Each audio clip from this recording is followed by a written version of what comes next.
देखिए आरक्षण के लिए हम लोग मराठा आरक्षण के लिए देख रहे हैं कि जालना में जो हमारे मराठा भाई है किस तरीके से आज 11वां या 12वां दिन है उनका जो उपोषण पर बैठे हुए हैं, अपने ज़िद पर अड़े हुए हैं। 12वां दिन है शायद उनका, आज 11वां या 12वां।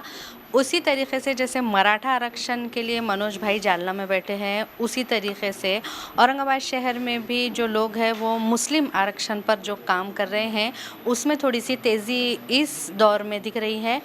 मेरे साथ साहिब खान पठान है जो शाहीन बाग इन्होंने नाम दिया है इसको, मुस्लिम आरक्षण समिति है। इनकी जो मांग है जैसे कि आरक्षण के इस लड़ाई के दौर में मुस्लिम आरक्षण के लिए भी ये लोग आगे आ रहे हैं। कई सारी समितियां हम इस दौर में देख रहे हैं, इस वक्त में देख रहे हैं जो मुस्लिम आरक्षण के लिए हमें कई जगह निवेदन देते हुए दिख रहे हैं।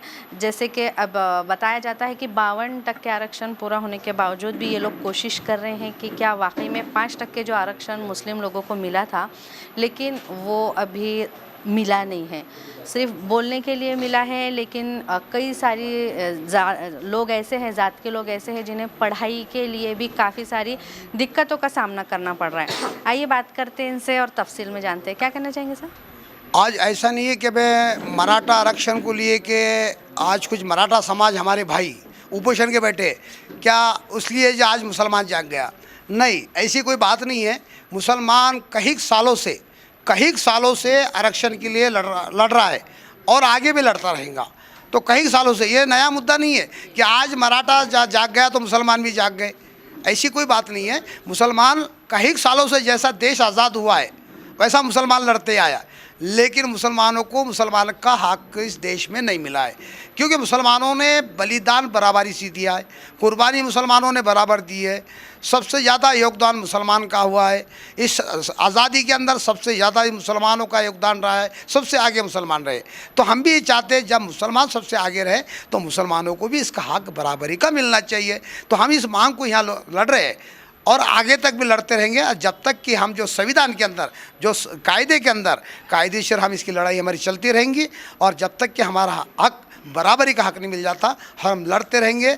और हमारा जो है तो उपोषण को जो बैठने की तैयारी है, जो हमने अभी डेट नहीं दिया, आप डेट देने वाले आगे के जो है तो मीडिया के माध्यम से बताएंगे और इसके हमारे लेटर भी जाएंगे कमिश्नर साहब को और हम इसके ऊपर तारीख डेट करेंगे और हमारी मीटिंग होंगी और हमको शाहीन बाग यानी उसके आंदोलन को कब बैठना है पूरा डिक्लेयर किया जाएगा। और तमाम मुसलमानों को मेरी अपील है, मराठा भाइयों को अपील है कि हमारे आंदोलन को समर्थन दिया जाए। कई सारी मुस्लिम औरतें ऐसी हैं जो आपकी एक आवाज़ पे वाकई में आरक्षण के लिए बाहर निकल सकती है, क्या कोशिश करना चाहेंगे?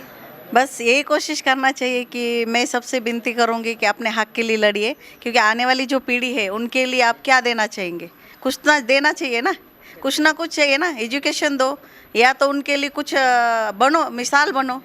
तो हम चाहते हैं कि हर एक मुस्लिम लेडी बाहर आकर अपने हक के लिए लड़े और मुस्लिम आरक्षण मिलना चाहिए।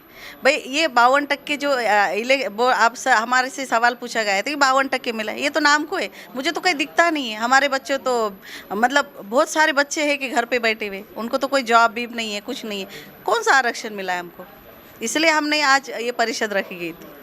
सर मेरा सवाल आपसे ये है कि मुस्लिम आरक्षण में जो भी जाति बैठती है तो कई सारी जगह ये देखा जाता है कि उनके पास कास्ट सर्टिफिकेट है नहीं, हालांकि वो आते हैं इस कैटेगरी में लेकिन कास्ट सर्टिफिकेट है नहीं, अगला बनता नहीं। ऐसे लोगों को क्या करना चाहिए?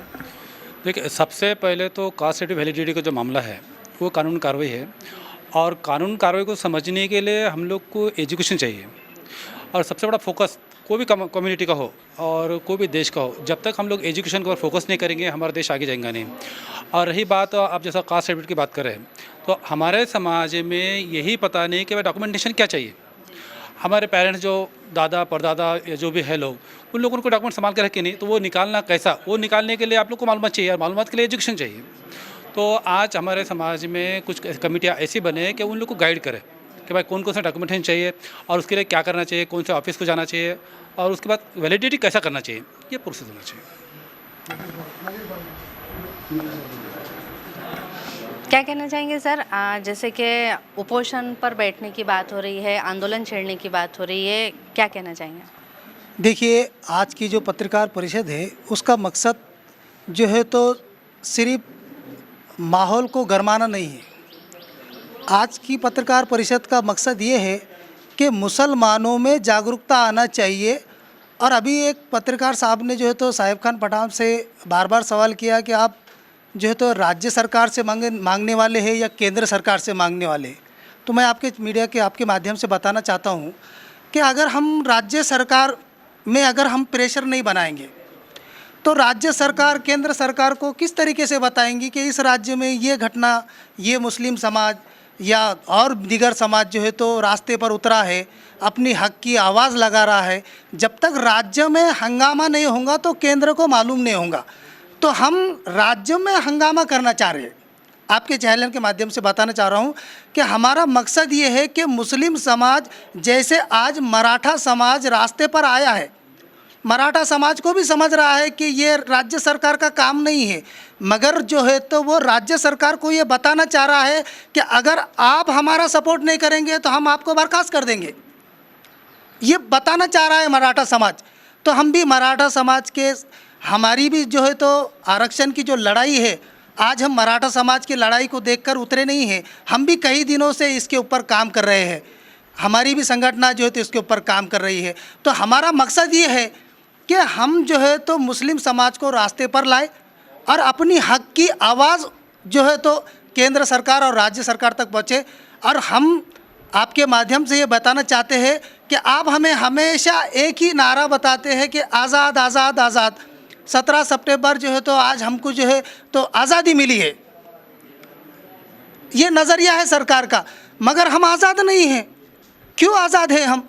हमें जो है तो निज़ाम की हुकूमत में जो है तो हमें सब तरीके की सब्सिडीज़ थी, सब तरीके की सहूलतें थी। तो आज हमें जो है तो उन सहूलतों से वंचित किया गया। तो हम किस तरीके से आज़ादी का जश्न मनाएं? हम तो इस दिन को ब्लैक डे मनाएंगे। क्या मांग करना चाहिए? हमारा मांग यही है कि हमको एजुकेशन में, आज हमारे बच्चे जो है तो तालीम से वंचित है।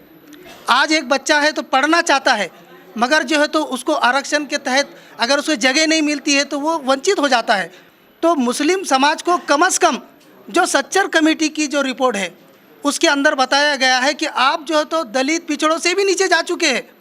तो कम से कम जो सरकार हमें जो तो सच्चर कमेटी की जो रिपोर्ट है उस रिपोर्ट के तहत जो है तो हमें आरक्षण दे और हमें पढ़ने का मौका दे, हमारे समाज को आगे जाने के लिए रास्ता बनाए। अगर सरकार हमारे बारे में सोचेंगी नहीं तो हम किस तरीके से जश्न मनाएं?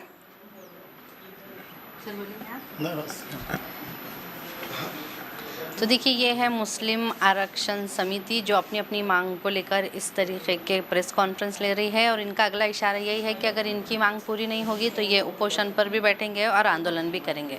देखते हैं कि सरकार वाकई में इनकी मांग पर ध्यान देगी।